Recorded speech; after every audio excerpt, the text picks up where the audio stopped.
নমস্কার, আমি সৃজা। রাজ্যে এসেছেন স্বরাষ্ট্রমন্ত্রী অমিত শাহ। দুদিন আগে এসেছিলেন প্রধানমন্ত্রী নরেন্দ্র মোদী, আজকে এসেছেন স্বরাষ্ট্রমন্ত্রী। আসতেই পারেন, কোনো অসুবিধা নেই, কারণ আমরা জানি আর মাত্র 1 বছর পরে বিধানসভা নির্বাচন এই রাজ্যে। তো সেক্ষেত্রে তারা যে এবার বারবার প্রায় ডেলি প্যাসেঞ্জারের মতন করে আসবেন, সেটাতে আর নতুন করে বলার কিছু থাকে না, এবং ঠিক করেছেন, এসেছেন, কোনো অসুবিধা নেই। আজকে স্বরাষ্ট্রমন্ত্রী অমিত শাহ তিনি নেতাজি ইন্ডোরে গরম গরম বক্তৃতা রেখেছেন, সেটাও খুব স্বাভাবিক। ভোটের আগে যে তিনি এসে এরকম গরম গরম ভাষণ দেবেন, সেটাতে আশ্চর্যের কিছু নেই, সেটাও খুব স্বাভাবিক, ঠিক করেছেন। আমি শুনলাম ওনার বক্তব্য, 10-15 মিনিট মতন শুনলাম।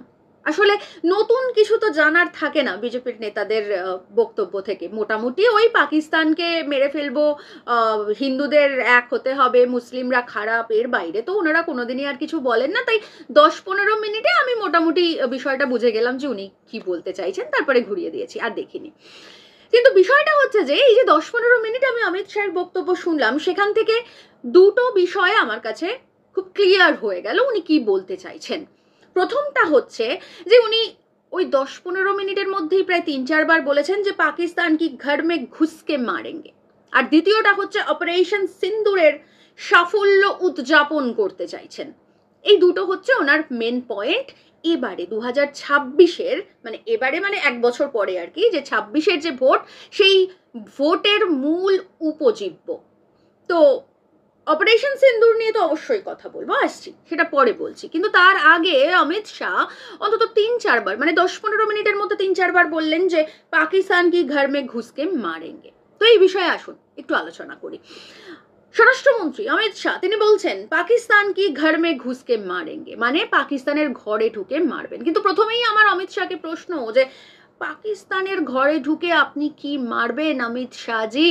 পাকিস্তান তো আপনার ঘরে ঢুকে বসে আছে। কেন বলছি এই কথা? কারণ তার প্রথম কথা হচ্ছে আপনাদের যে দলটা ভারতীয় জনতা পার্টি, সেটা যখন তৈরি হয়েছিল 1980 সালে, তখন 20 লক্ষ টাকা লেগেছিল। মানে জনতা পার্টি থেকে দলটাকে আবার সেপারেট করে ভারতীয় জনতা পার্টি 1980-তে যখন তৈরি হচ্ছে, তখন 20 লক্ষ টাকা মতন লেগেছিল, যার বেশিরভাগ টাকাটাই ফান্ডিং করেছিলেন মোহাম্মদ আলী জিন্নার নাতি। আমি বলছি না, নানাজি দেশমুখ তাঁর বইতে বলছেন। এছাড়াও বিবিসিতেও যে ডকুমেন্টারি আছে সেটাতেও পেতে পারেন আপনারা। কিংসুক দেবনাথের যে ডকুমেন্টেশন আছে সেটা থেকেও পেতে পারেন আপনারা, কোনো লুকোনো তথ্য নয়। এছাড়াও গুগল টুগল করলে, গ্রোক, এআই যে কোনো কিছু করলে আপনারা পেয়ে যাবেন সেই তথ্য। তো যাই হোক, মোহাম্মদ আলী জিন্নার পাকিস্তানের জনকের নাতির টাকায় ভারতীয় জনতা পার্টি তৈরি হয়েছে। নানাজি দেশমুখ বিজেপির তাত্ত্বিক নেতা, তিনি পরিষ্কারভাবে এটা বলছেন।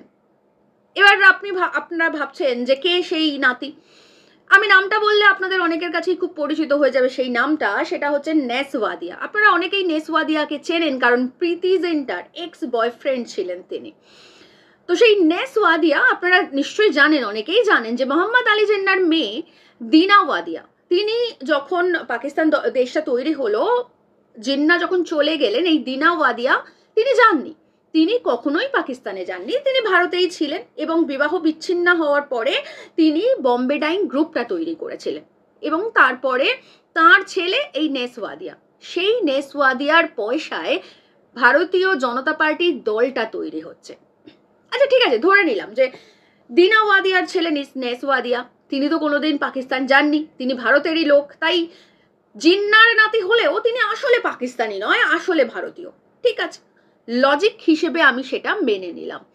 এটা গেল 1 নম্বর। কিন্তু এরপরে যদি পরেরটা বলি, তাহলে এর পরের যুক্তি হচ্ছে মোদিজির প্রধান জাতীয় উপদেষ্টা অজিত দোভাল, তার বড় ছেলে সূর্য দোভালের যে কোম্পানি টর্চ ইনকর্পোরেশন, সেই টর্চ ইনকর্পোরেশনের সিইওর নাম হচ্ছে সৈয়দ আব্বাস আলী। কে এই সৈয়দ আব্বাস আলী?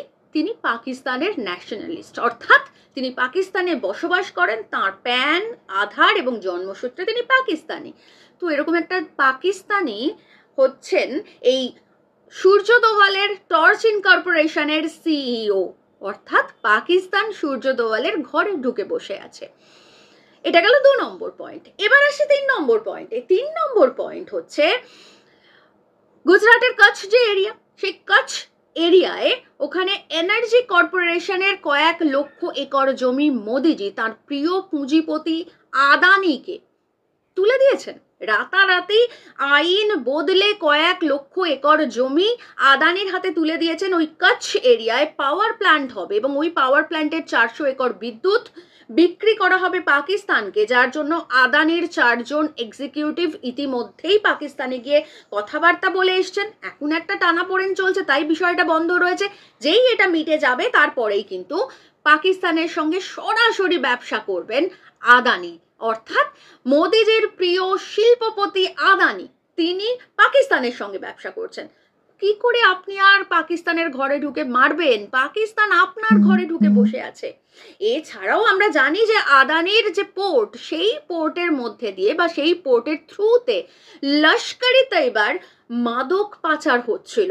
কোন লস্করি তৈবা? যে লস্করি তৈবার শাখা সংগঠন টিআরএফ, যারা এই পেহেলগামের যে ঘটনা, সেই ঘটনার দায় ইতিমধ্যেই স্বীকার করেছে। এটা এনআইএ রিপোর্ট দিয়েছে, আমি বলছি না, আপনারা এটাও সার্চ করলে পেয়ে যাবেন। এবং পরবর্তী যে গুরুত্বপূর্ণ বিষয়টা সেটা হচ্ছে লস্করের কর্মী, তারা মানে লস্করের নির্ধারিত কর্মী বিজেপির জম্মুর আইটি সেলের হেড ছিল 2022-এ। এটাও তথ্য দিয়েছে এনআইএ, আমি দিচ্ছি না।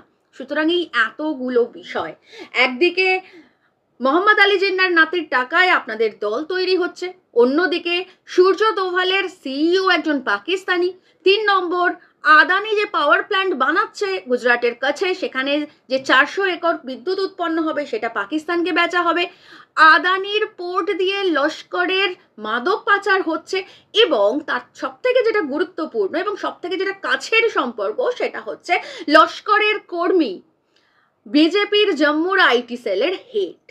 এরপরে মানে এইভাবে পাকিস্তানকে নিজেদের মধ্যে আষ্টে পৃষ্ঠে জড়িয়ে নিজেদের ঘরে ঢুকিয়ে এনে এখন আপনি বলছেন আপনি পাকিস্তানের ঘরে ঢুকে মারবেন। ব্যাপারটা খুব হাস্যকর হয়ে যায় না?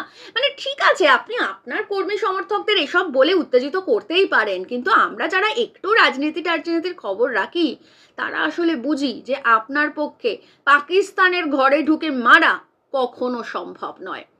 এবার আসছি অপারেশন সিন্দুর নিয়ে কথা বলতে। অপারেশন সিন্দুর নিয়ে উদযাপন চলছে চারিদিকে। আমরা দেখতে পাচ্ছি যে চারিদিকে একটা মানে অপারেশন সিন্দুরের 48 ঘন্টাও কাটেনি, তার মধ্যে তার লোগো অমিত শাহের মুখ দিয়ে ভোটের প্রচার শুরু হয়ে গেছে বিহারে।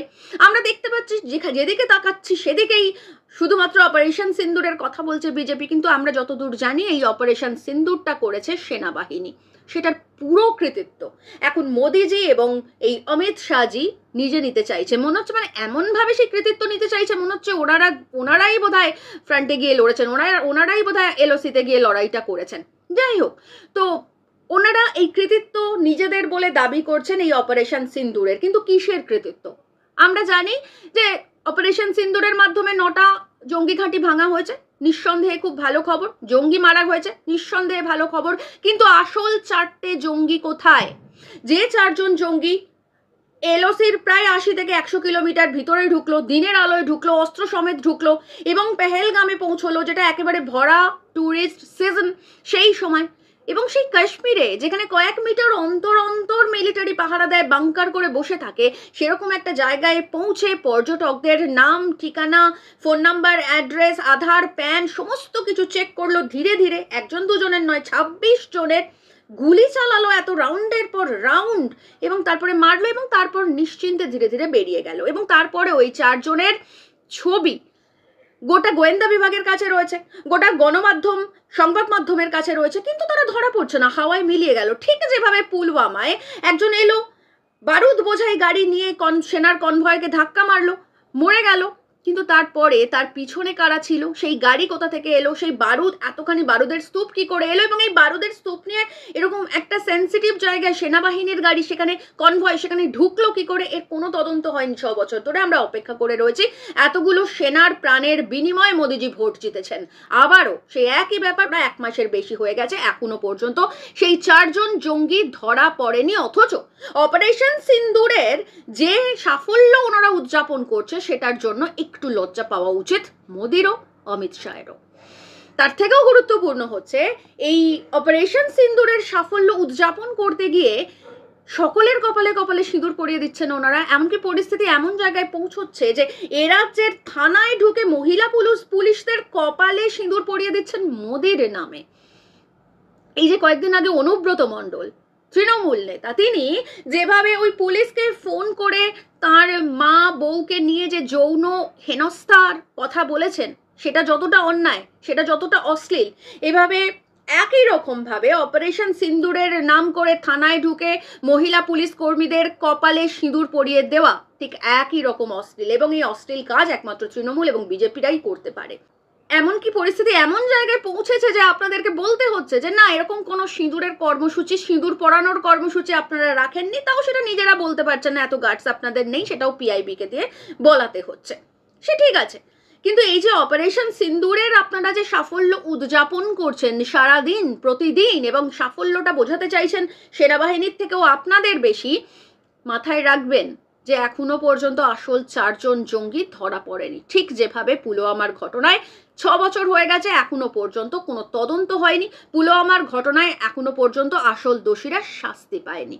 তাই এরা যে আসুন, ভোট প্রচার করুন, গরম গরম ভাষণ দিন, কর্মীদের সমর্থকদের উজ্জীবিত করুন, এগুলো সব করুন, কিন্তু মাথায় রাখবেন যে এই যে পাকিস্তানে ঘুষকে মারেঙ্গে, এই যে প্রোপাগান্ডাটা আপনারা ক্রিয়েট করছেন, এই যে একটা গ্যাস বেলুন ক্রিয়েট করতে চাইছেন, ওইটা আপনাদের কম্য নয়। আর দ্বিতীয়ত, অপারেশন সিন্দুরের যে সাফল্য আপনারা উদযাপন করছেন, সেটার সময় এখনো আসেনি। যেদিন এই 4 জন জঙ্গি ধরা পড়বে, তাদের প্রপার শাস্তি হবে, আমরা জানতে পারবো তারা কারা ছিল, তারা কোথা থেকে এসেছিল এবং কোথায় গেছিল, এবং তাদের প্রপার শাস্তি হবে, তবে ওই 26 জন পর্যটক যারা মারা গেছেন তারা জাস্টিস পাবেন। তারপরেই অপারেশন সিন্দুরের সাফল্য উদযাপন করবেন। শুধুমাত্র ভোট ব্যাংক বাড়াতে, শুধুমাত্র ভোটের আগে গরম গরম ভাষণ দিতে এই অপারেশন সিন্দুরকে নিয়ে ছেলে খেলা করবেন না। ওটা সেনাবাহিনীর বিষয়, ওটা ভারতবর্ষের গর্বের বিষয়, এবং অবশ্যই ভারতবর্ষের মানুষের গর্বের বিষয়। সেটা নিয়ে, ভারতবর্ষের মানুষের এই ইমোশন নিয়ে ছেলে খেলা বন্ধ করুন।